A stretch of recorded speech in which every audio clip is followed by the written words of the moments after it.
Olá, sejam bem-vindos. Eu sou Giovana Tominaga e este é o Conversas Maternas, um podcast para falar sobre maternidade, desenvolvimento infantil e tantos outros assuntos essenciais que atravessam esse universo.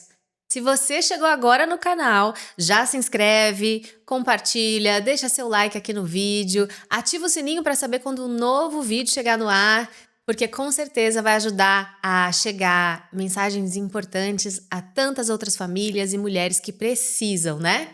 Hoje eu tenho aqui comigo uma convidada muito especial, gente. Fez parte também do início dessa história aqui do Conversas Maternas. Então eu tô muito emocionada e feliz de recebê-la, que além de mãe de 2 meninas, é também terapeuta ocupacional infantil, Sofia Regis. Obrigada. E finalmente Que bom. chegamos, né? Muito bom esse reencontro. A gente vai falar sobre o que hoje, Sofia? Então, eu vim um pouquinho para falar o que seria a terapia ocupacional, trazer um pouquinho aí da minha experiência também de mãe dentro desse universo, falar um pouquinho do brincar. Então, acho que é um pouquinho de tudo que eu tenho para trazer hoje. Isso aí, daqui a pouquinho, hein? Fica aí. Fica com a gente até o final, que hoje a conversa vai ser muito boa mesmo. Mas antes, você quer ver seu filho brilhar na escola e na vida? Então você precisa conhecer o Supera. Através de uma metodologia exclusiva, as crianças potencializam foco, concentração e outras habilidades cognitivas e socioemocionais também, transformando o desempenho das crianças na escola e na vida pessoal. Gente, é incrível mesmo. Desde 2006, transformando vidas. O Supera hoje está presente em mais de 270 unidades pelo Brasil. Se você ainda não conhece, não perca a chance. Escaneie aqui o QR Code na tela para encontrar a unidade mais próxima de você. Seu filho merece essa transformação. Sofia, a gente está falando de desenvolvimento infantil aqui, né? Isso. Muito importante. E esse é o trabalho que a terapeuta ocupacional faz, né? Quero começar já explicando para quem não conhece essa profissão o que faz um terapeuta ocupacional. Eu acho essa pergunta extremamente importante, porque só sabe o que é terapia ocupacional quem precisa da terapia ocupacional. Então, se a gente pensar que, quando eu falo assim, o que é terapia ocupacional? Muita gente confunde, né, a TO com, é uma psicologia com fisioterapia. É uma E, brincadeira. Na verdade, é uma brincadeira, é só brincar, né? E, na verdade, assim, o que é a terapia ocupacional? É um curso de nível superior, é uma graduação mesmo, né? É específica, apesar de nosso conselho ser em conjunto com a fisioterapia, mas é uma graduação totalmente única. Qual é o nosso maior objetivo, né? A terapia ocupacional, ela trabalha com autonomia e independência para os indivíduos. Então, a gente vai buscar isso no contexto de desempenho ocupacional daquele indivíduo. Então, se a gente pensar no adulto, a gente vai falar realmente que o principal desempenho ocupacional de um adulto vai ser o trabalho, né? Fora o contexto de lazer, social, né? De atividade de vida diária básica. Mas se a gente pensar numa criança, qual é o principal desempenho ocupacional de uma criança? É o brincar. Exatamente. Então, pra gente brincar, por mais que a gente fale que o brincar, a criança aprende, mas é uma habilidade aprendida, né? A gente não pode esquecer isso. Então, a gente aprende a brincar, realmente. Seja na imitação, seja no estímulo, seja brincando com o pai, mas é através da imitação que a gente aprende a brincar. Então, isso é terapia ocupacional. A gente busca essa autonomia, essa independência nos desempenhos ocupacionais. Para trazer mais qualidade de vida para as crianças e para os adultos também, Exatamente. Né? E quem são as crianças, ou no seu caso, porque você trabalha com a infância, né? Mas quem são as pessoas que precisam da terapia ocupacional? Então, hoje, com o boom das crianças com autismo, né? Eu acho que, assim, muita busca realmente por conta do autismo. Mas a terapia ocupacional não é só para criança com autismo. Então, paralisia cerebral, porque a gente faz o quê? A gente faz adaptações, a gente orienta, né? E não só orientar, mas a gente adapta esse ambiente para se tornar mais funcional, né? Então, paralisia cerebral, síndrome de Down, crianças com autismo, criança com algum atraso em desenvolvimento e síndromes raras, né? Então, seria hoje a nossa maior clientela. Como é que é esse trabalho no dia a dia, assim, da sua profissão? Você faz uma avaliação, a criança fica com você, ela recebe uma alta ou ela precisa de um acompanhamento? Como é que é? Conta um pouquinho do seu dia a dia. Então, grande maioria das vezes, né, como que chega esse paciente, né? Ou vem por indicação de neuropediatra, que é onde faz encaminhamento, ou através da escola. Então, hoje mesmo, essa semana, eu recebi assim, nossa, tem uma criança aqui na escola, porque a gente tem muito trabalho com a escola, né? E aí, que ela leva muita coisa na boca, ela já tá com uma idade de 3 para 4 anos e tá levando muita coisa na boca. Será que... E assim, não é só a borracha, é o lápis, é o giz, é a areia... Tudo tá levando na boca. Será que é uma fase oral? Mas essa fase oral já passou, né? Então, assim, a gente recebe através de escola, a gente recebe através de neuropediatra, próprio pediatra, né? Então, essa criança chega até nós e hoje, graças a muito conteúdo, né? Muitos estudos, muitas mães também observam, né? O desenvolvimento infantil e falam, olha, tô sentindo que alguma coisa tem aqui. E acaba buscando também, por conta própria, a terapia ocupacional, né? Sabendo que nós acabamos trabalhando aí esse contexto de desenvolvimento. E quando eles chegam até nós, qual é o nosso primeiro, o início de tudo, né? É através da avaliação. Então, a gente faz aí uma anamnese, conversa com essa família, para entender todo o histórico dessa criança, né? Porque às vezes tem algo que tá aqui, mas que na verdade veio de lá do início, lá dos primeiros dias de vida, né? Lá do que não engatinhou, ou que deu lá a introdução alimentar foi de uma maneira inadequada. Então, o que pode ter acontecido? Então, é essencial o processo da anamnese, dessa coleta de dados, e depois a gente faz o processo de avaliação, né? E aí, o processo de avaliação tem as avaliações padronizadas e a observação, né? A observação desse brincar, a observação de como essa criança... Se é mais exploradora, se é uma criança que é mais observadora, se é uma criança que é capaz de subir e descer, de sentir essas sensações, né, desse ambiente, que é uma sala de terapia ocupacional. Parece um parque de diversões, né? Todo o adulto que entra fala, eu quero brincar. Exatamente. E isso Deixa eu brincar. é uma das grandes questões, né? Porque a maioria fala, nossa, terapia ocupacional é só brincar. Eu digo que bom que é só brincar, mas é um brincar com propósito. Com um objetivo, Com né? um objetivo. E por um porquê, né? Então, eu tô usando o meio do brincar para alcançar um objetivo. É através do brincar que eu vou alcançar algo que eu desejo para aquela criança. Então, eu vou brincar aqui... Vou brincar de bambolê. Por quê? Porque daqui a pouco eu quero que esse bambolê se transforme numa roupa. Então, o bambolê que eu tô pegando lá do chão, levantando, é pensando nele se vestir sozinho, né? Então, a argola que eu tô tirando daqui, colocando na cabeça do pato, é porque eu tô pensando que daqui a pouco ela vai tirar essa roupa. Então, acho que isso, né, tudo é uma análise da atividade. Que nós, como terapeutas ocupacionais, somos muito bons de fazer, né? Sim, vocês estão preparados para isso, né? A gente brinca com a criança, é o brincar livre, né? Ali com a criança. E vocês já têm um brincar estruturado com o objetivo de alcançar um objetivo uma atividade que aquela criança ainda não desenvolve ou está atrasada, né? Eu imagino que depois da pandemia, muitas crianças devem ter chegado ao seu consultório e de repente até sem um diagnóstico. Sim. A pandemia realmente atrasou o desenvolvimento das crianças? Depois de alguns anos, acho que você pode dizer o que você tem observado. Gerou muito impacto. Muito impacto. Se a gente pensar que o que foi a pandemia, né? Foi um lockdown, foi um isolamento social. Foi zero estímulos. Zero estímulo. Se a gente pensar que como a gente se desenvolve? É participando com o outro, é tendo contato com a natureza, é tendo experiências e vivências novas, é estando em contato com a escola, tendo uma rotina, né? Uma rotina de estímulos e de ambientes favoráveis a isso. E que ricos, né? E que são ambientes múltiplos, né? Não é o mesmo ambiente, não é a mesma sensação, não é o mesmo brincar. Imagina numa pandemia, onde a criança ficou isolada, né? A gente tem crianças que tiveram possibilidade de ficar dentro de casa, que casa tem quintal, mas nem todos ficaram nessa possibilidade, né? Então, assim, hoje a gente tem muita gente que mora em apartamento. Sim. Então, se a gente pensar que dentro da casa, sem nem sair, um apartamento, que por muitas vezes é pequeno, e sempre com o mesmo do mesmo, né? Então, eram as mesmas pessoas, eram os mesmos brinquedos, muito uso de tela, né? Muito uso de tela, os pais tendo que trabalhar home office, sem poder brincar com a criança.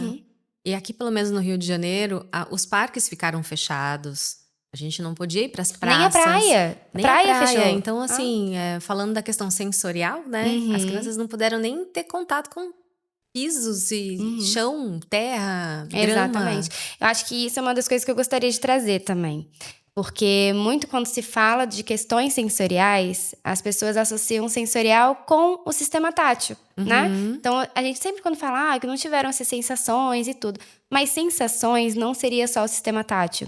Então, eu vou aproveitar aqui para trazer um pouquinho esse tema, que eu acho que é extremamente importante, para explicar o que seria isso, né? O que é alguma disfunção sensorial. Então, assim, a gente não tem só o sistema tátil, a gente tem 8 sentidos, né? Então, a gente tem os 5 básicos. Não são só os 5, né, Exatamente. gente? Olha aí. Então, a gente tem os 5 básicos, que seria, né? A visão, a audição, o olfato, o gustativo e o processamento tátil, mas a gente também tem mais 3 sistemas super importantes que estão aí junto da gente, que seria o proprioceptivo, que é a nossa percepção do nosso corpo no espaço. Então, onde eles estão, né? Eles estão em músculos, tendões, articulações. Então, eu pego uma garrafa, pego uma caneca, mas qual força eu tenho que fazer? Como que eu tenho que trazer até aqui, né? Então, esse é o nosso sistema proprioceptivo. Tem o sistema vestibular, que na verdade é o nosso equilíbrio, a nossa estabilização do nosso globo ocular. Então, é o nosso balanço, né? O se movimentar. E tem o sistema interoceptivo, que é a nossa nosso sistema interno aí. Então, é a fome, é a sede, é o sono, né? É a dor. Então, todos esses sistemas, a gente tem esses 8 sistemas que juntos eles se conversam. Então, a gente tá aqui conversando, mas eu tô te olhando, eu tô me mexendo, eu tô te ouvindo. Olha quanto sistema eu tô usando numa simples tarefa. Imagina num parquinho, olha quanto sistema a gente vai estar ativando, né? Então, todos esses sistemas entram até a gente leva ele lá no sistema nervoso central, lá a gente absorve, a gente capta, a gente absorve, a gente interpreta e aí a gente dá uma resposta. Essa resposta nem sempre é uma resposta adequada, né? Às vezes é uma resposta para mais, exagerada, dentro do que a gente não deseja, e às vezes até uma resposta para menos. Por exemplo, uma criança num parquinho. Por exemplo, uma criança no parquinho. A criança chega e fica muito agitada. E se mexe, corre, pula e desce, sobe. Vai de um brinquedo pro outro. Não consegue ter uma participação adequada, né? E às vezes não consegue nem brincar com o outro, porque eu tô tão agitado, tão eufórico, que ele é tão bom pra mim, que eu sinto muito aquela sensação. E eu acabo não conseguindo me organizar, né? Então, eu não aproveito esse ambiente de uma maneira adequada. Ou então, aquela criança que chega, aquilo é tanta informação que ela evita. Então, ela se esquiva. Então, eu fico aqui agora, vou ficar embaixo, né? Vou ficar perto do meu pai, não vou subir o brinquedão porque eu tenho medo, não vou no balanço porque aquilo não é uma sensação boa pra mim. E aí, são crianças que não toleram essas informações sensoriais. Isso é um exemplo no parquinho. A gente tem trilhões de outros exemplos, né? Como criança que não quer tocar o pé na areia, que daí a gente tem aí também um processamento tátil. Crianças que são seletivas alimentares geralmente têm um processamento sensorial aí alterado. Crianças que têm dificuldade, às vezes, de planejar mesmo o motor aí. Então, às vezes, tem alguma questão aí de base sensorial. Então, por isso é tão importante a avaliação. Eu imagino essa criança na escola. Ela vai ser impactada, né? Principalmente as pequenininhas, quando começam a entrar ali na alfabetização, na pré-alfabetização. Elas vão ser impactadas com certeza. Muito, porque vamos pensar o que é a escola, né? É uma sobrecarga sensorial. Mas assim, para uma criança que tá conseguindo estar dentro do que é esperado para aquela idade, ok. Tem muita cor, tem sempre os trabalhinhos presos, né? Uma movimentação de criança Barulho, berrando. todo mundo falando ao mesmo tempo. Comando da professora, e depois vai no parquinho, aí depois volta. É tudo numa rotina, é tudo rápido. Uma criança que tá com os sistemas aí organizados, ok, ela consegue dar conta dessa rotina. Mas imagina uma criança que não tá nem conseguindo processar aquelas informações. E aí vai vindo uma atrás da outra, e vai vindo e a criança berra aqui, aí eu paro pra olhar, e daqui a pouco dá um comando aqui. Aquilo é muito, né? Então, às vezes aquela criança que chega em casa chorando, aquela criança que chega em casa muito cansada. O que pode estar acontecendo, né? O que evita ir pra escola, né? Exatamente. Isso, a escola percebe e conversa com os pais. A gente falou aqui que pode chegar através dos médicos, né? Mas a escola também consegue observar e fazer essa indicação? A gente está falando aqui de um transtorno de processamento sensorial, né? Uma disfunção. Quando a gente fala de síndromes, é muito mais perceptivo. E geralmente a criança já chega nessa escola com um diagnóstico fechado, né? Mas a gente está falando de uma criança, creches, por exemplo, que recebem lá a criança muito bebê. Vai se desenvolvendo. Então, acho que é um ambiente muito é importantíssimo ter conhecimento e poder ter essa capacidade de encaminhamento, sabe? Porque eu digo que a escola é uma extensão da nossa casa. Com certeza. Né?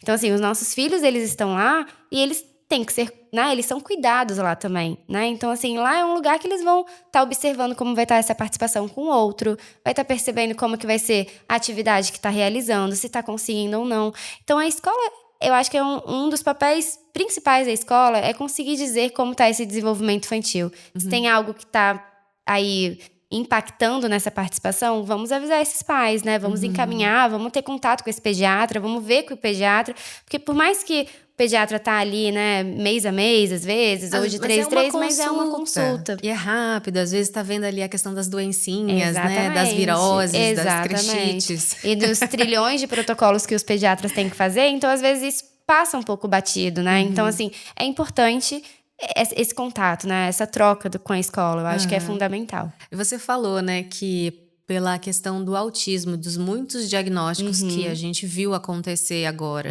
nesses últimos tempos, muitas crianças chegaram até você. E eu também acho que os pais acabam causando esse... não sei qual o nome, mas essa preocupação de ver o filho, de repente, não quer ir num balanço, não põe o pé na areia. Meu filho, será que é autista? Esse medo. E aí, às vezes, corre pro médico, às vezes não corre porque também não quer saber. Não quer. Qual é a real preocupação que esse pai tem que ter, assim? É delicado, né, assim, porque eu entendo que o mundo hoje, além de a gente ter muito conhecimento, a gente tem conhecimento pro bem e pro mal. Né? Tem os fake news, né? Exatamente. Então, assim, às vezes você tem uma situação ali, e hoje a gente tem o ChatGPT aí também pra dar uma dificultada aí, porque aí você uma facilitada e uma dificultada, aí né? a pessoa pega aquele checklist, assim, aquela listinha, Exatamente. né? De rede social ou então de internet e começa, né? Meu filho tem isso, tem isso, tem aquilo, faz o diagnóstico, fica desesperada. É pra ficar desesperada? Não acho que... O primeiro ponto não é se desesperar, é buscar ajuda. Acho que o ponto principal é esse. Busquem ajuda. Se você tá vendo que algo... E assim, instinto materno, a gente tem que escutar, né? Assim, se você tá achando que tem algo ali estranho, não ache só e deixe aquilo guardado, sabe? Vai buscar ajuda. E muita gente tem medo de terapia, né? Assim, acha que terapia, seja ela psicologia, fono, TO, físio, né? Tem medo. Ainda existe um tabu de que terapia é algo só pra quem é... maluco. Exatamente. Enfim. Ou que precisa muito. E assim, é interessante, incapaz, né? É interessante que no consultório a gente tem vários tipos, né? A gente tem desde uma criança que tem um transtorno do processamento sensorial até uma criança que tem uma paralisia cerebral. E é interessante que assim, você vê de tudo, sabe? Não necessariamente você vai estar num ambiente que é só crianças muito graves, entendeu? Então assim, eu acho que é isso, assim, entender que não é só o grave que precisa. Às vezes, aquele ali que pode ser leve, não é só uma frescura também, porque ele vai crescer, esse indivíduo vai crescer, ele vai se tornar um adulto. O que você vai levar, sabe? Então, se a gente puder hoje possibilitar uma autonomia, uma independência, uma vida mais leve, sabe? Que a gente consiga levar isso para longo prazo, que é isso. Então, a gente, quanto pais, a gente é responsável pelos nossos filhos, né? Então, a gente vai estar amenizando o sintoma que lá na frente pode se tornar algo que não foi visto. Então, uma criança que tem um transtorno do processamento sensorial, uma dificuldade de comer, vai chegar um adulto limitado, sabe? Ou então, uma criança que tem uma dificuldade muito grande de organização e de funções executivas. Aí vai levar a vida, chega um adulto que acaba tendo crise de ansiedade, depressão, porque lá, quando mais novo, acabou não sendo cuidado, acolhido, né? Então, acho que, assim, é importante, sabe? E como é que você chegou na sua profissão, né? A gente se conhece, eu sei da sua história, mas eu queria que você contasse um pouquinho. Muito cedo você já definiu que queria ser uma terapeuta ocupacional, que é uma profissão, imagino que antigamente não era tão comum de ser escolhida lá no momento da faculdade. do vestibular, né? Que na época era vestibular ainda. Então, eu digo que, assim, eu sou extremamente apaixonada pela minha profissão. Muito, assim. A gente pode ficar aqui horas e horas conversando, que eu vou falar horas e horas sobre a TO, assim, porque eu sou extremamente apaixonada. E é interessante porque no colégio, todo mundo tinha dúvidas. E eu era muito certeira no que eu queria e ninguém sabia o que era, né? Então, e eu, assim, super certeira e ninguém entendia. E eu falei, não, meu vestibular eu vou fazer pra terapia ocupacional. Mas, assim, como que eu descobri, né? Eu sou de Florianópolis, não sou aqui do Rio. E numa vinda pra cá pro Rio, assim, por causa do meu ex-padrasto, a gente veio e tinha na família desse amigo do meu ex-padrasto uma criança com síndrome de Down. E aí, aquilo ali me despertava interesse, eu queria entender mais, E aí a mãe desse menino falava assim, a TO mudou a vida do meu filho. Aquilo me marcou tanto, eu tinha 13 anos, aquilo me marcou tanto, eu falei, nossa, eu quero mudar a vida das crianças também, eu quero possibilitar isso. E aí ela falou, você que tem interesse, quer ir lá assistir? Aí fui, assisti um atendimento ou outro, vi como é que era uma realidade. E aquilo ali me chamou a atenção, eu falei, gente, é isso que eu quero fazer pra minha vida. Gente, com 13 anos. Com 13 anos. E aí, eu, na época, não tinha nem faculdade. Universidade aqui, a FRJ não tinha ainda TO. Abri o primeiro curso só depois de um tempo, porque só quando eu tinha 17 anos, 16 anos, abri a primeira na IFRJ. E Mas aí, bem a tempo. então, e aí foi exatamente... aí foi exatamente o que aconteceu. Eu acabei quando eu tava com 16 anos, eu comecei a prestar vestibular, e aí já consegui prestar pra TO, e aí foi isso. E aí passei de primeira, e aí fui, e aí, assim, sou extremamente feliz e, assim, realizada na minha profissão. Como é que era você quando criança, assim? O que você... Então, eu era muito atentada, né? Era. Nossa, eu era da pá virada total. Hoje eu tenho 2, então eu sei exatamente quem eu era. Toma! Então veio Deu uma trabalho pra me sua mostrar. mãe? Toma 2. Mas eu era, sou filha de pais separados, né? E eu tenho uma irmã mais velha. Então sempre foi eu, minha mãe e minha irmã. Nós éramos muito unidas e somos até hoje, graças a Deus. Mas assim, era muito naquela fase ali. Então eu era mais nova, caçula. As duas eram super amigas e eu era aquela pá virada, eu fazia judô, eu era muito assim, molecona, sabe? Muito molecona. Mas quando veio a adolescência, eu era muito calma. Então, assim, eu espero que a Marina seja também. E aí eu cheguei muito calma, cheguei em uma fase tranquila. Então, eu era muito de estudar, eu era bem naquela fase, assim, de estudar, de querer o que eu queria ser quando crescer. Eu tinha muito isso, sabe? Então, acho que por isso que eu também consegui escolher tão cedo o que eu gostaria de fazer pra minha vida. Você falou da Marina, mas a Marina é sua segunda filha, né? Primeiro veio a Carolina, tranquilíssima. Super. Tá com 5 anos. Todo mundo diz, inclusive, que eu só tive coragem de ter a Marina, segunda gestação, porque a Carolina sempre foi de boa, entendeu? Entendi. Aí ela te enganou, né? Me enganou. O universo te enganou, falou, né? Vai mais uma aí. Aí você falou, vem. Aí veio Marina Furacão. Furacão. É muito engraçado. Assim, é interessante que isso é uma das coisas que eu falo pros pais também, dos meus pacientes. Que a gente tem 2 filhos, do mesmo pai e da mesma mãe. Mesma rotina, que acaba não sendo, né? Mas, assim, tudo igual. Mesmo gene, mas, assim, 2 crianças completamente diferentes, né? Então, assim, a gente tem que entender que as coisas mudam, né? Então, assim, o que eu fui como mãe pra Carolina não é mais o que eu sou de mãe pra Marina. É uma mãe diferente, que traz mais experiência, que traz mais bagagem. Então, eu sou diferente, né? Então, como aí mãe. Veio Marina fase 2 do Exatamente. videogame, né? Com um desafiozinho um pouquinho maior. Elevou o nível. Elevou o nível. Agora, como é que foi a mudança pra você, que já atendia tantas crianças, já brincava ali com tantas crianças, se tornar mãe? Você vivia em contato com mães, com famílias, né? Isso é uma das coisas que eu sempre comento com meu marido e com as pessoas que estão ao meu redor, assim, que me tornar mãe fez eu acolher muito melhor essas famílias, sabe? Eu acho que sentir na pele o que é aquilo da mãe quando chega exausta, eu entendo.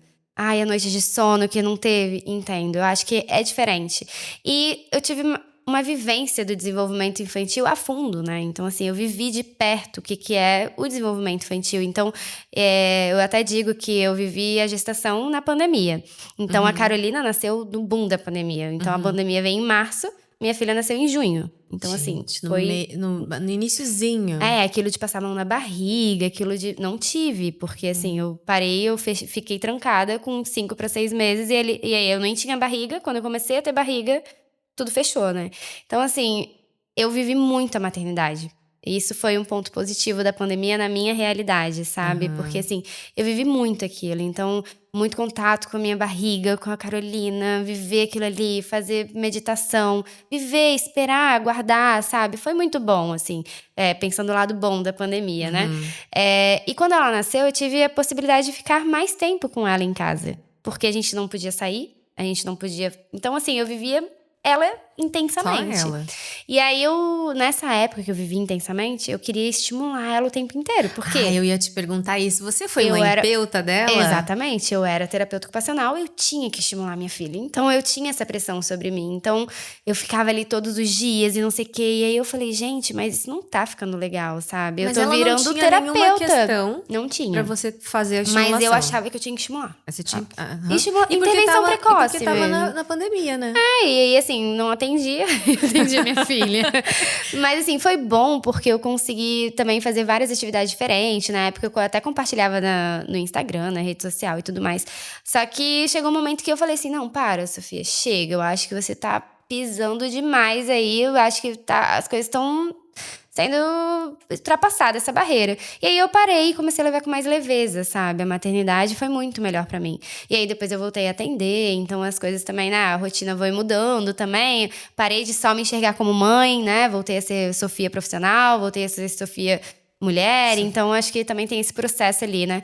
Mas foi muito bom, assim, eu acho que hoje eu consigo ter um olhar pra elas como mãe, como terapeuta, claro, mas eu sou muito mais rica profissionalmente, assim, minha experiência, né? Eu não tô dizendo que quem é profissional e que é mãe não é Sim. sobre isso. Eu tô dizendo que eu consigo hoje ter um olhar diferenciado quando a mãe chega cansada, quando eu preciso dar uma orientação. Uma das coisas que mais mudou é as orientações. Antes eu dava orientação de livro, né? Então, assim, crianças assim, a gente precisa... Hoje eu entendo o contexto. A gente da precisa tabelinha, né? Nessa entender idade, o contexto. assim, faz assado. Exatamente. Então a gente precisa entender aquele contexto para entender o que vai funcionar para aquela família. E o que dá pra ser feito, E o né? que dá pra ser feito. O que aquela mãe que tá em exaustão materna vai conseguir fazer. Então, precisa colocar de barriguinha pra baixo, né? Tummy time, o famoso tummy time. Mas, assim, aquela mãe já tá vivendo uma amamentação horrorosa, tudo muito difícil e não sei o quê. Com uns dias ali de vida, você já pode fazer, mas ela não vai conseguir. Então, como que tu vai fazer? É colocando no peito, é colocando na colo. Em vez de colocar ela deitada, sempre dormindo de barriga pra cima, coloca ela às vezes em você. Então, as orientações mudam, né? Então, assim, porque eu vivi aquilo e porque eu sei que a nossa rotina é muito rápida. Então, como que é aquela realidade daquela família e como que eu posso orientar pra ela usufruir de uma maneira mais funcional possível, sabe? E você viveu a dor da amamentação, vamos dizer assim, coisa. né? Acho que com a Carolina foi a dor e com a Marina foi o prazer. Eu acho que foi exatamente isso. Você conseguiu resumir, assim.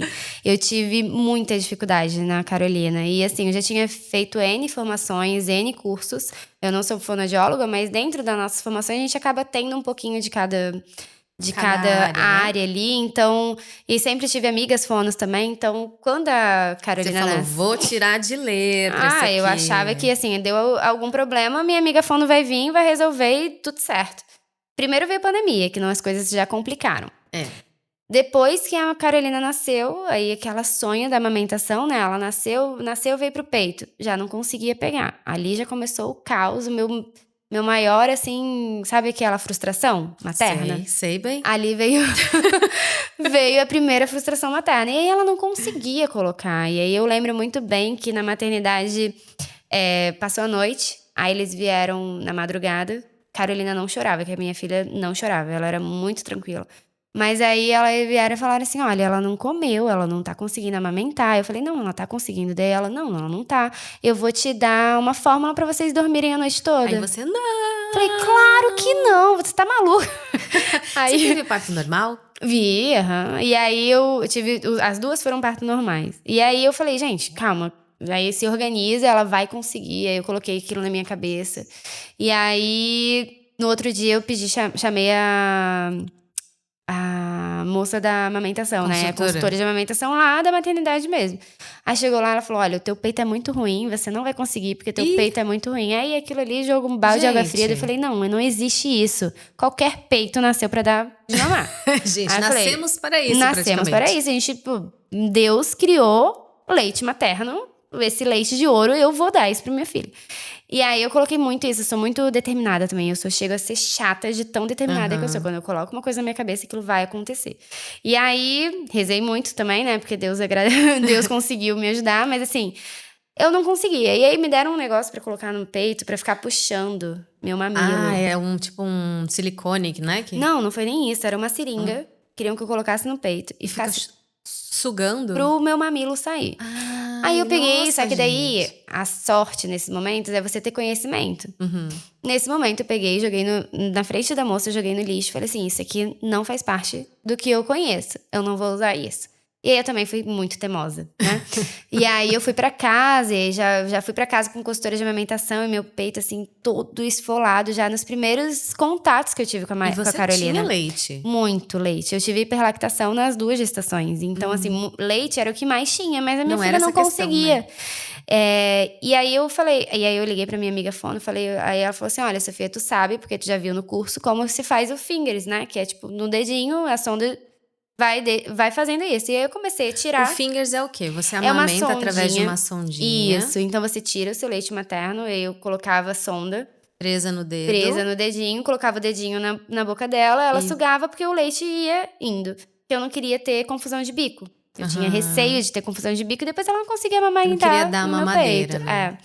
E aí tudo bem. Aí conseguimos ali até conseguir uma boa fono pra fono ir lá em casa, avaliar, entender que o que a Carolina tinha não era só um freio básico que a gente vê também, esses booms de freios, né, sublingual, enfim, que estão fazendo por aí. Eram as bridas também. O que são as bridas? As bridas é como se fosse a gengiva colada com o lábio superior e inferior. Ela tinha nos 2 lados ainda. Então, é tudo colado aqui. Aqui nas bochechas? Nas bochechas. E aí, ela não conseguia fazer a sucção. Ela então, não conseguia claro. fazer o movimento. E a Carolina não era nem a sucção errada. Ela não conseguia acoplar no meu peito. Porque ela não conseguia ela fazer não conseguia esse movimento fazer Exatamente.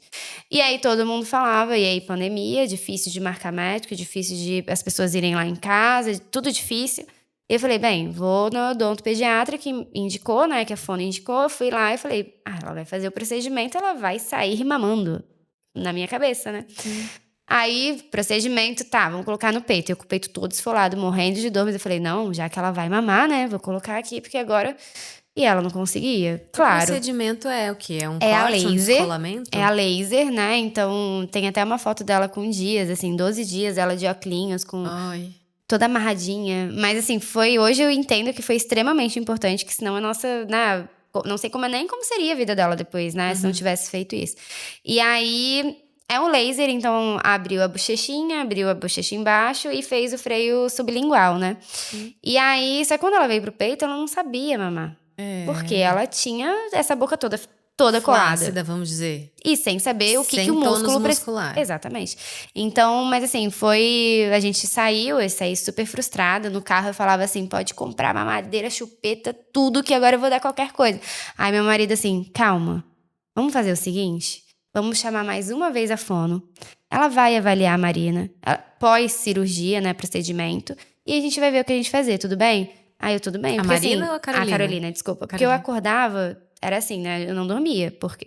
Quase todos não dormem, né? Não. Mas como eu tinha que tirar o leite para dar para ela, aí que eu não dormia mesmo. Porque é no intervalo, né, que você tem que tirar Porque o daí leite. eu acordava aí eu tirava o leite, aí primeiro esterilizar, depois não sei o quê, aí tirava o leite, aí colocava na sonda, aí dava para ela. Quando eu descansava, de lembrar já tava tudo de novo, e aí o processo já vinha, então eu tava extremamente exausta. Mas eu falei, não, vamos fazer isso. Aí a fono foi no outro dia, a gente conversando e conversando, eu falando como é que foi, eu com aquele peito todo aberto, né, com aquela tipóia aqui, aquela cena assim horrorosa, catastrófica. E aí ela conversando, e aí ela dá-lhe ali na boca da Carolina. Aí ela, vamos tentar? Aí eu falei, tá, vamos, mas assim, crente que não ia dar certo, E né? seu mamilo já tava machucado? Não, muito, extremamente. Eu fazia laser no mamilo, mas assim, não recuperava, sabe? Porque como eu ficava também tirando leite, acabava que ainda não machucava tanto, porque eu peguei uma bomba bem boa, assim, mas mesmo assim, tava ali, né? Porque ficava úmido, e como eu tinha hiperlactação, era vazando o tempo inteiro, que ela não acoplava, então eu acabava tirando, dava, mas ainda tinha, não era ela ali tirando tudo que ela precisava, né? Enfim, aí ela falou, vamos tentar? Eu falei, vamos. Aí eu tentei do menos machucado. E aí ela foi lindamente maravilhosa, colocou a boca e mamou. Aí, assim, foi choro lá em casa. Então, assim, eu lembro muito bem. Ela nasceu dia 28 de junho, dia 17 de julho, que eu consegui amamentar minha filha. Então, assim, foram praticamente 20 dias que eu passei isso. E ela perdendo peso. Então, ela perdeu bastante peso, mas não era ao ponto de entrar com alguma suplementação, porque o leite ali ofertado tava dando conta, Depois sabe? ficou tudo bem. E aí, depois eu comecei a dar peito só de um lado, porque o outro ainda tava muito ferido. E aí, eu não conseguia, e eu recuperei esse, aí depois ela começou do outro, e aí tudo fluiu, sabe? Pergunta, no exame, lá no hospital, ninguém Então. reparou que ela tinha as bridas? Não. Falaram do meu peito, mas tava não ruim, falaram seu do peito que… era ruim. Exatamente. E aí, isso foi uma das coisas também que a gente ficou bem abalado, sabe? Porque assim, eles fazem teste da linguinha, aí olharam a língua e falaram, no laudo que eles dão, né? Fala que não tem, que se surgir algo com dificuldade de amamentação, pra reavaliar. Mas em momento algum diz o que ela tem. Não diz que ela tem algo, entendeu? Então, assim, isso também repercutiu, mas assim, eu falei, já passou, deixa isso pra lá. E eu mãe acho de que… primeira viagem, né? na pandemia, não dava, Nossa, sabe? gente, que situação delicada. Muito. E mesmo assim, né? Você foi pro segundinho, pra segundinho. Então, foi bem exaustivo. Como é que foi essa decisão de ter segundo filho? Eu digo que foi bem exaustivo, mas eu acho que isso moldou toda a minha forma de ser mãe, de maternar, sabe? Ali foi onde eu aprendi, eu acho, a entender que tudo passa realmente, né? Que tudo vem em fases, mas ali passa. Só que assim, eu sempre tive na minha cabeça que eu queria ser mãe, esse era o meu maior sonho da minha vida. Então eu falei, e a gente sempre tinha vontade de ter 2. E eu sabia que se passasse muito tempo, ia vir ali Terrible 2, ia vir ali um monte de fase conturbada. Horrible Tree. Eu ia acabar desistindo. Então, o segundo a gente já tinha ali na cabeça. E como eu falei, a Carolina, apesar da dificuldade de alimentação, depois da alergia da PLV, da soja, que eu fiquei 8 meses ali de dieta e totalmente restritiva para poder continuar com a amamentação. Mas mesmo com tudo isso, eu tinha certeza que eu ia ter o outro. E aí foi isso. Aí depois a Carolina tinha 1 ano e 8. A gente tentou, veio a Marina e elas têm 2 anos e 5 meses de diferença. E aí, como é que é essa nova Sofia? Totalmente diferente. Com a Marina. Tem uma palavra que meu pai usa muito, que é levar a vida com leveza. E eu acho que a minha maternidade da Marina foi exatamente isso. Desde a gestação, eu acho que as mães que têm 2 aí entendem que a segunda gestação é completamente diferente. A gente tá grávida, mas a gente nem lembra que tá grávida, porque a gente… Que tem que continuar a correria ali, né? E eu tive a gestação da Carolina na pandemia, né? Então, assim, eu parei de trabalhar com 5 meses. Eu fui obrigada a parar por conta do lockdown. Já na Marina, eu fui até 38 semanas e 5 dias, né? Gente. Então, assim, eu trabalhei até sexta-feira. É o limite. Na outra segunda-feira, eu tava parindo E foi normal, né? Foi normal. O mais difícil pra você na maternidade foi o quê? Acho que foi a amamentação mesmo. Não foi no parto normal? Não, era parto, eu tenho todo ano, se quiserem, pode deixar que eu… Deixa comigo, joga aqui que eu tenho, assim, eu porque… tenho por você. Eu fui muito privilegiada, assim, eu acho que os meus 2 partos foram muito tranquilos. A Marina nasceu em 9 minutos, assim, foi… Tipo, Menina, um tobo deu água. E quase não deu tempo, é porque a gente mora do lado, praticamente, da maternidade. Mas, assim, se não fosse isso, eu acho que ela teria nascido no carro. Mas, assim… A Carolina, por ser primeira, a gente, né, pode achar que demora, mas a Carolina foi rápido, muito rápido já. E a Marina, então, assim, nem pisquei e vi. Tanto é que quando ela nasceu, ela tava no nosso braço já. A médica tava de calça jeans, blusa branca, com chave do carro. Tipo, Você e não ela entendeu nasceu… nada, né? Não, quando ela tava aqui no nosso colo, eu olhei pro meu marido, assim, e a gente… É um sonho? O que tá acontecendo? Porque eu achava que eu ainda ia pra banheira, que ia demorar. Nada, foi muito rápido. Gente, muito rápido. Não é lenda, tá? Não, Dá não é pra lenda. ter um parto normal, tranquilo, assim, divertido, né, Fred? Super. O meu sogro falou que ele me viu entrando na sala de parto, né? Acompanhou ele e falou assim: parecia que você tava indo pra um parque de diversões, porque eu tive cesárea e fui na cadeira de rodas, né, pro centro cirúrgico. E eu assim, gente, tchau. Feliz. Não, eu fui assim, ó. Socorro, vai nascer. Era só isso que eu falava. Aí eu falava, vai nascer. Daí a minha médica falava, fecha a perna. E foi aquela cena assim. Chama o pai. Porque o Fred tava fazendo o cadastro. E eu falava, chama o pai que vai nascer. Foi aquela loucura. Mas assim, muito bom, sabe? Foi muito bom ter vivido isso também. Gente, Mas foi meio surreal pra mim também. Porque quando eu deitei na cama, na maca, e eles começaram a me preparar, Uhum. eu comecei a sentir uma dor, assim, muito grande. E eu, ai, o que vocês estão fazendo? Perguntei pro médico. E ele falou, nada. Eu falei, mas que dor é essa? Ai. Porque eu imaginei, eu não sei porquê, eu imaginei que eles estavam Que tinha que- injetando Aham. alguma coisa que estava estimulando a contração. Mas Uhum. assim, nada a ver, né? Porque eu ia fazer uma cesárea. Uhum. E aí ele falou, não, aí de novo. Aí eu, intervalo muito rápido. Aí eu falei, o que vocês estão colocando em mim? Ele falou, nada, é o Gabriel que já tá querendo nascer. Eu tava assim, começando a sentir, mas não sei que nível que eu tava ali de, Uhum. né, E também né, acaba sendo um parto também, né? Aquele momento mas eu comecei ali, a sentir né? aquela dor e eu pensei assim, gente, se eu comecei a sentir essa dor terrível, Uhum. quando eu entrei ali e seria o início das contrações, imagina só quando chegasse em 10 de dilatação. Assim, eu falo que a Carolina, que foi a minha primeira, eu entrei realmente na Partolândia. A Marina nem deu tempo de eu entrar. Então eu falava pro meu marido assim, tá doendo muito, eu não vou aguentar. Porque assim, a primeira contração dela foi próximo de meia-noite. Foi a primeira contração e ela já veio muito forte. Eu tava normal, a gente tava preparado pra dormir. Virei, deitei. E aí, boa noite. Vou lembrar aqui. Aí, vou no banheiro. Aí voltei. Aí eu falei, tá doendo muito minhas costas. Acho que eu andei demais hoje. Falei assim. Quer que eu faça uma massagem? Ia fazer massagem e veio a primeira contração. Aí eu falei, nossa, tá muito forte isso. Tá estranho. Eu falei, vou tomar um banho. Então veio perto de meia-noite. Ela nasceu 1h56. Muito rápido. E aí meu marido falou assim, Sofia, essa dor não tá normal. Eu já vi você assim antes, a gente tem que ir pra maternidade. Aí eu falei, não, ainda vai demorar. Eu falava, não, ainda vai demorar. Ele, não, corre, a gente tem que ir. Falei com a médica. Daí ele falava, aí ela, olha, por ser segundo, acho melhor ir.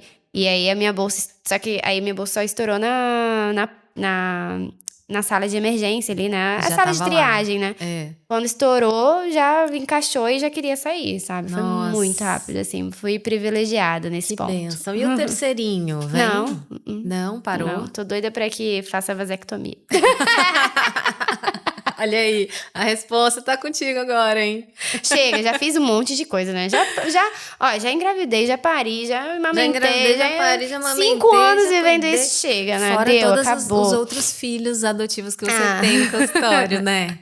Vamos fazer uma brincadeira agora. Vamos lá. Porque quem é mãe, volta a brincar. Sim. E quem é TO, então, não precisa Brinca nem todo dizer, dia. né? Brinca todo dia e ganha por isso. Olha que delícia. Você escolhe uma cartinha. Tá. E aí você vai responder. Tá bom. Na minha maternidade, o que me faz? E aí você Vamos lá. vai ver aí e vai responder. Vamos lá, então. Na minha maternidade, me faz fugir. Que te faz querer fugir?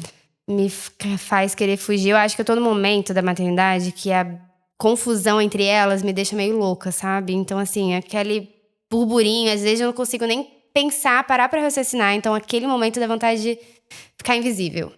Dizem que menino é mais difícil que menina. Depende do ponto de mito vista. ou verdade? Eu acho que é mito.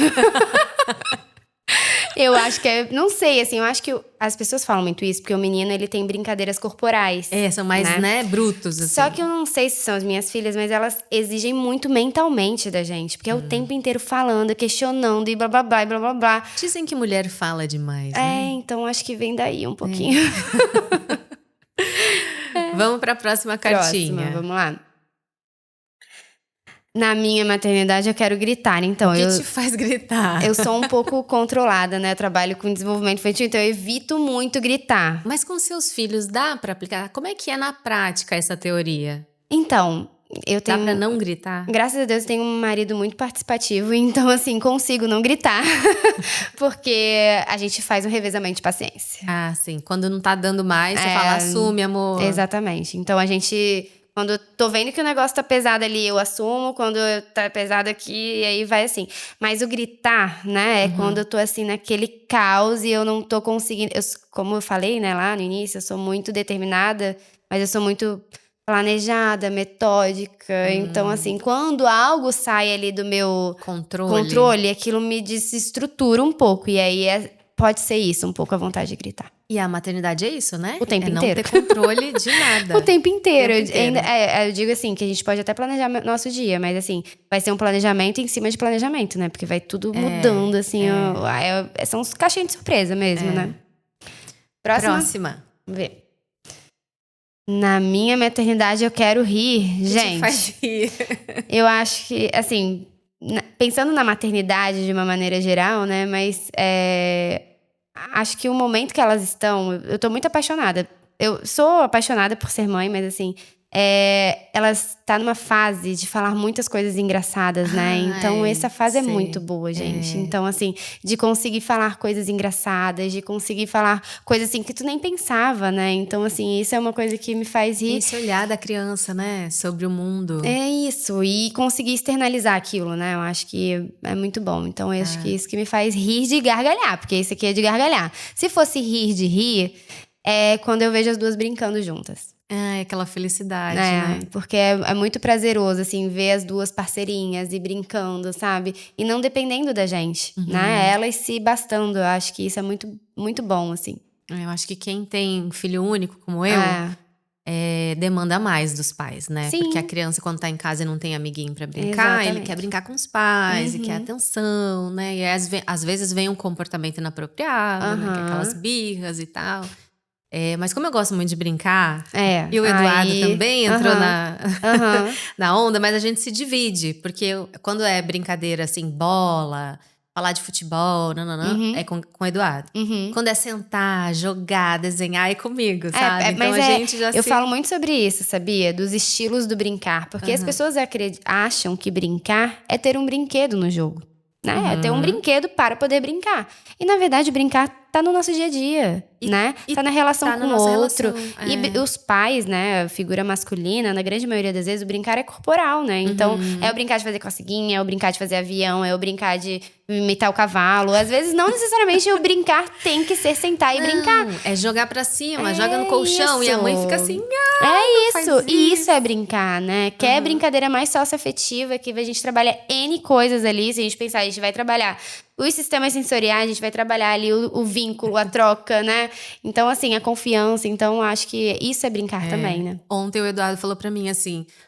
eu coloquei ele pra dormir. Quando você coloca ele pra dormir, ele dorme rapidinho. Quando eu coloco, ele demora. Eu falei, amor, mas você entra no quarto, em vez de ler um livrinho... Tu agita? Canta, você joga pro alto, brinca de almofada, pronto, e pula no colchão e faz pai. cosquinha. Aí, lógico que vai demorar pra dormir, não tem jeito.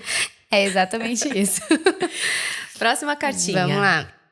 Na minha maternidade, o que faz eu chorar, acho que é ver o filho doente, né? Acho que acho que é o que me faz chorar, assim. E com 2, eu acho que é mais complicado, porque a virose de um, né? E a gente acha que... Da creche. E a gente acha que, um ficou doente, logo em seguida o outro não. Aí passa um tempo, então você acaba ficando 2 semanas doente. Porque passa. Quando um melhora, aí vai no outro, entendeu? Não é assim concomitante. Tem o tempo de incubação, né, do vírus. E às vezes eu fico doente. Porque eu fico sem dormir pra cuidar dele. Minha imunidade cai e eu pego todas as viroses. Sim, eu acredito. Eu tive pé, mão, boca. Eu lembro disso. Que você falou. Eu tive pé, mão, boca. Eu falei, eu não tive na infância. Não tive infância, gente. É muito doido. E assim, coisa que tu nem imagina que tu vai pegar quando adulto, né? Não. Mas esse chorar, eu acho que... eu voltei... Vou falar um adendo, acho que dá tempo? Acho que dá, pode. Dá. Né? Como eu falei, né? A segunda gestação foi muito mais leve. Era como se eu nem estivesse grávida, foi tudo muito rápido. E eu voltei a trabalhar com 2 meses de vida da Marina. E aí, quem ficava muito com a Marina era meu marido. E enquanto eu atendia, nos intervalos dele, eu dava de mamar. E a gente foi fazendo isso até ela entrar na creche. E eu não me sentia totalmente conectada com a minha filha. Porque eu voltei a trabalhar muito recente. E foi uma gestação que eu trabalhei direto. Foi intervalo muito curto de licença maternidade, em épocas de festas, que então nasceu ali dia 27 de dezembro. Então foi janeiro, fevereiro, março já estava de volta. Né? Umas Carnaval, férias, né? Umas férias. Era como se tivesse vivido umas férias. Umas férias diferentes, né? Mas umas férias. Não tão... não tão relax. boas. E aí foi quando a Marina internou. Primeiro entrou na creche e logo depois internou. E nessa internação foi quando eu tive o meu choro mais real da minha vida, sabe? Foi quando eu fico até emocionada, porque foi quando eu realmente senti na pele o que é você poder perder teu filho, sabe? O que ela teve mesmo? Ela teve uma bronquiolite, mas os vírus que ela teve foi uma variante do Covid e um SARS, que era um dos vírus mais graves aí dentro da pneumonia. E então, foram 2 vírus ruins, assim. E eu que trabalho com criança e vejo tantas crianças que tiveram sequelas através de uma bronquiolite simples, né? Então, aquilo ali me deu uma, sabe? Ela ficou quantos dias internada? Ela ficou 7 dias, mas foi um dia só no UTI, graças a Deus, assim, mas foi um dos piores dias da minha vida. E, assim, é aquele real sentimento de eu queria estar passando por tudo isso. Por que ela tá passando por isso? Mas hoje eu entendo que aquilo ali foi importante pra eu me conectar com ela. Então, Deus faz... Eu sou muito religiosa, eu acredito muito em Deus e eu sei que aquilo ali foi por um motivo e era pra gente se conectar. Porque naquele momento eu larguei tudo, não tinha trabalho, não tinha nada, que eu virei e falei assim... Pode dar conta, eu larguei tudo na mão do Fred. Falei, eu vou ficar todos os dias aqui com a minha filha. E ali eu fiquei 7 dias direto. Saí um dia só pra pegar a Carolina na creche, brincar um pouco com ela, mas fiquei ali direto. E ali eu me conectei com ela de novo. E eu falei, agora sim eu sou mãe da Marina e agora sim ela precisa de mim. Porque até então, por mais que eu amamentasse, mas na hora do choro, era o Fred que ela recorria. Na hora de dormir, era o Fred que ela queria. Então, assim, aquilo... Não me dava um certo ciúme, né? Porque o vínculo deles era muito forte. Mas naquele momento ela só queria mim, entendeu? Então eu falei assim, é isso que eu precisava, sabe? Então hoje eu entendo. Oh, meu Deus. Nossa, é tão difícil, né? Porque a gente tem essa coisa de querer ser mãe, realizar um sonho, mas ao mesmo tempo querer fazer outras coisas. Sim. E às vezes parece que, pelo menos por um período, isso não é possível. Mesmo que a gente tente, algum pratinho ali a gente vai derrubar, né? E eu acho que o que você tá falando é muito bonito, assim, de você reconhecer que o pratinho que era mais importante estava caindo, né? Exatamente. E você foi lá, e segurou e graças a Deus tem um marido incrível do seu lado para te dar esse suporte. Sim. E que pôde perceber, né? De uma forma dolorida, mas que percebeu logo essa necessidade da sua filha, porque os pequenos não falam, né? Não, e é exatamente isso. E eu acredito que, como eu falei, né, tudo tem um porquê. Se a experiência da amamentação e da PLV da Carolina me tornaram a mãe que eu fui, né, pra Carolina ali, acho que essa internação foi uma coisa que realmente foi diferente pra eu levar a vida e dar valor pro pequeno, né? Eu digo pequeno que na verdade é grandioso, mas entender os detalhes e valorizar os detalhes, as coisas simples, né? Porque depois daquilo, tudo mudou na minha vida, né? Então, assim, me conectei ainda mais com Deus, voltei a muita coisa que antes tava no modo automático, a gente desacelera, né? Então. Eu passei por uma experiência parecida. Era dia da família na escola. E eu não pude ir porque eu tive um trabalho. E eu falei pro meu marido, né? Grava tudo pra você me mostrar que eu quero ver. Vai ter exposição, vai ter atividade. E aí ele fez a foto do Gabriel mostrando, assim, um painel que ele tinha feito um desenho da família. E só tava ele e o Eduardo. Ai, nossa. Ai, aquilo ali, assim... Depois a gente conversando, né? Assim, não, mas é que ele fez ele jogando bola com o pai. Mas assim, aquilo ali acabou comigo naquele momento. E foi quando eu percebi, eu tô querendo me dedicar muito mais ao trabalho. E eu tava precisando me dedicar ao trabalho naquela fase. Mas foi um despertar, assim, de consciência. Opa, ele se comunicando comigo, né? Através de um desenho. Que ele tá sentindo a minha falta. Sim. Então eu dei os meus passos pra trás, mudei a minha vida e falei, não, agora ele tá precisando, então... Eu vou tá. É isso. Não é fácil. Eu digo que eu tento hoje, até minha... Momento lencinho. Eu faço até minha rotina de trabalho Momento hoje eu lencinho. faço diferente justamente pra estar presente, né? E assim, você sabe, passa muito rápido.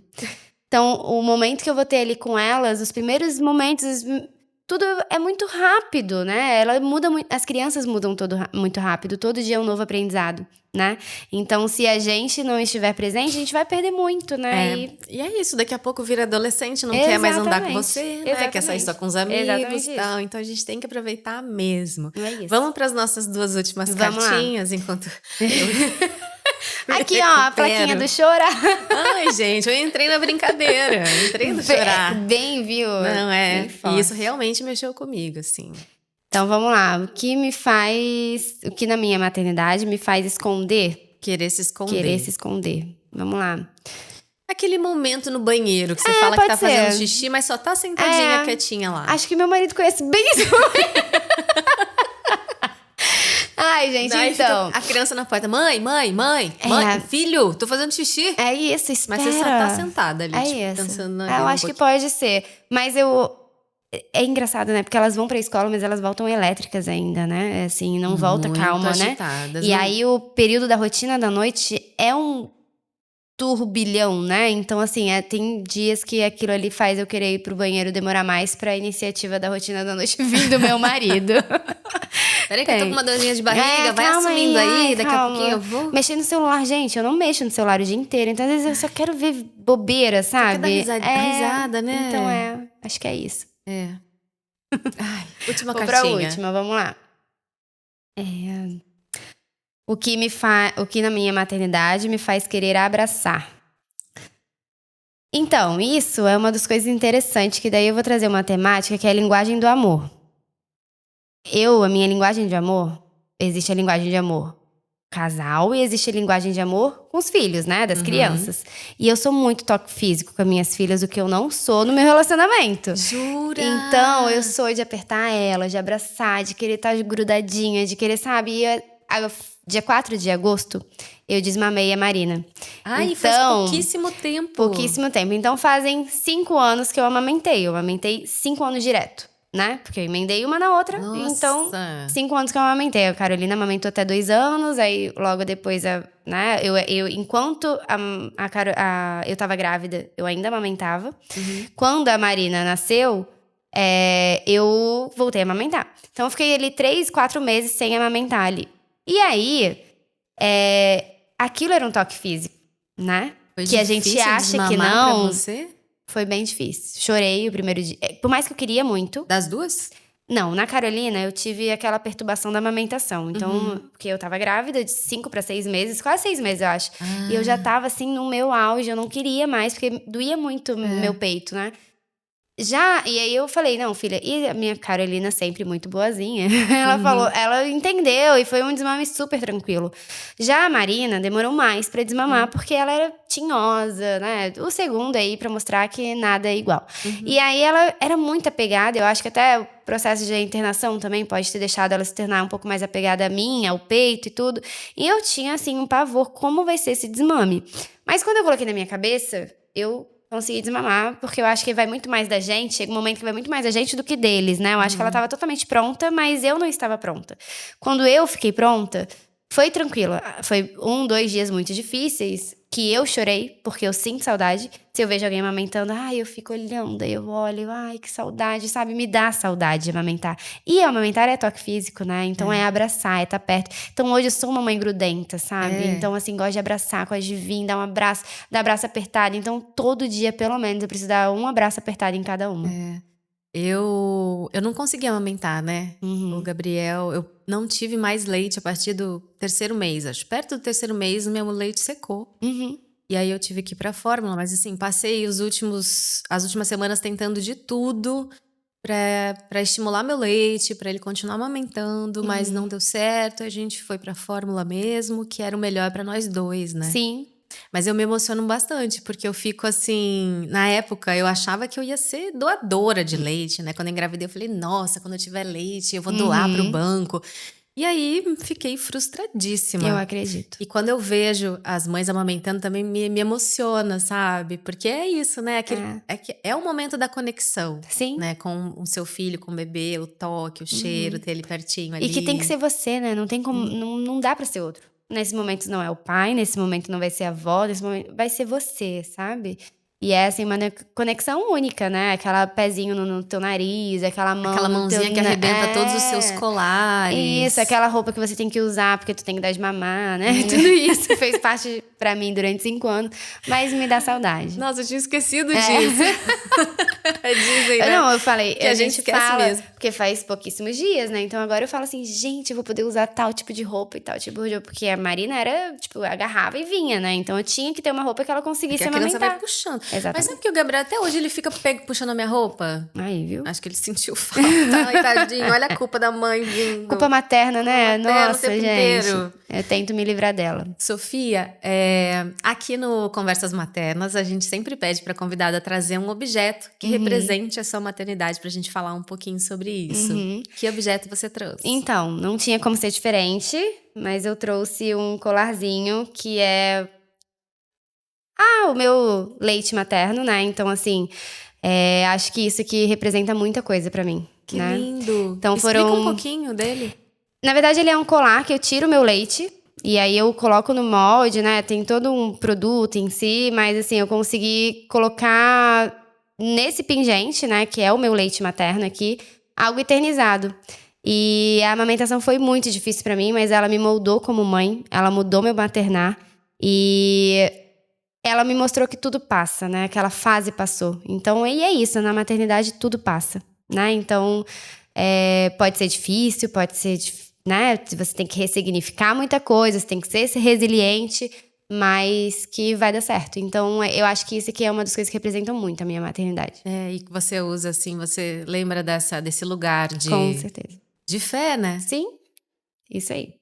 Ai, que lindo. Se você teve dificuldade aí na sua amamentação, saiba que a gente passa por dificuldades, mas fica tudo bem depois, né? As crianças crescem, o importante é isso, eles continuarem se desenvolvendo, saudáveis, né? Que é só o que a gente precisa e só o que a gente quer. É isso aí. Né? Ai, gente, que gostoso. Eu quero saber de suas dicas agora. Então, suas dicas para as mamães. Pode ser projeto, pode ser livro, pode ser conteúdo. Acho que a gente tem a minha rede social, né? Quem quiser me seguir, eu acho que lá a gente fala muito conteúdo sobre desenvolvimento, sobre brincar, sobre o que é terapia ocupacional. Lá é uma fonte uma rede, né, de informação e muito voltada para os pais, que esse é o meu maior objetivo. Então dá para seguir lá. E outro tema que eu trouxe, trazendo aí um pouquinho o desenvolvimento infantil, é uma série documental que se chama Bebês em Foco. Ai, já vi. Essa série eu acho que assim, é maravilhosa, porque a gente vê bebês de vários lugares do mundo e como eles aprendem com as vivências, né? Esse boom sensorial, o boom de desenvolvimento motor. Então, como que eles aprendem? Né? E a gente fica muito nisso, né? Como é que o bebê aprende? Como é que ele se desenvolve? O que é importante para o bebê, né? Então, assim, é muito boa. Eu acho que é uma série interessante para quem tá entrando aí no mundo da maternidade. E é muito educativa, né? Porque os terapeutas já estão nesse universo, estudaram, sabem. Nós, pais, tem alguns, como eu, que vai pesquisar, que vai estudar, que se aprofunda. E tem outros que não, e tá tudo bem, né? Mas eu acho que é importante ter um mínimo de noção pra gente poder também ter esse olhar pra criança, entender que, de repente, a escola não viu, mas você tá percebendo algo que tá saindo ali. Até o feeling, né? O instinto materno ali, às vezes olha e fala, poxa, será que aqui tem alguma coisa? Eu acho que tá saindo do natural. É importante mesmo. E essa série é muito legal, porque fala de diferenças culturais ao redor do mundo, e né? como a cultura influencia no desenvolvimento dessa criança, né? Então, isso eu acho que é uma coisa maravilhosa, né? Como a cultura é tão rica e como muda, né? Então, cada criança vai aprender de uma forma diferente, levando em consideração esse contexto ambiental, né? E cultural. Ai, que gostoso! Gente, tem tanto assunto pra gente conversar. A gente ficaria aqui horas e horas. Eu acho que você tem que voltar todo mês, assim, toda temporada, pra gente pegar um tema e desenvolver, porque é realmente muito informativo. Obrigada. Esse é o nosso presente pra você, meu livro. Gente, esse livro é maravilhoso. Fui na Bienal só pra comprar o livro. Não acredito que você enfrentou aquela fila, aquela multidão. Obrigada, fico muito feliz mesmo. Aí tem o meu primeiro livro, que é o Terra do Contrário, que é esse que tá aqui, olha. Estão me perguntando, né, como adquirir os livros. Já deixei aqui no QR Code que vocês estão vendo na tela, tá? Aqui, né? QR Code na tela aí pra vocês. E também vou deixar na descrição aqui do vídeo, tá? Você pode acessar o site, adquirir, se você quiser conhecer meu trabalho. E o Flint, que foi esse que você conheceu na Bienal. Espero que as meninas tenham gostado. Adoraram. Que bom, obrigada.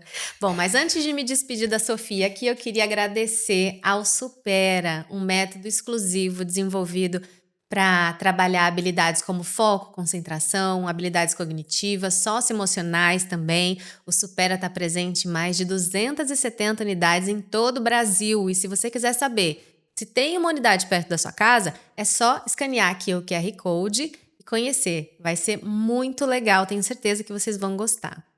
Obrigada, Sofia. Obrigada mais uma vez pela oportunidade, por estar aqui, por gente trocar. Já conhece há alguns anos, né? Então, assim, é sempre bom a gente se reencontrar. É muito bom ter você aqui no Conversas Maternas, lá no nosso site, no nosso blog, mas agora aqui no podcast. Obrigada. Beijo. Tchau, tchau. Tchau, gente. Até o próximo episódio.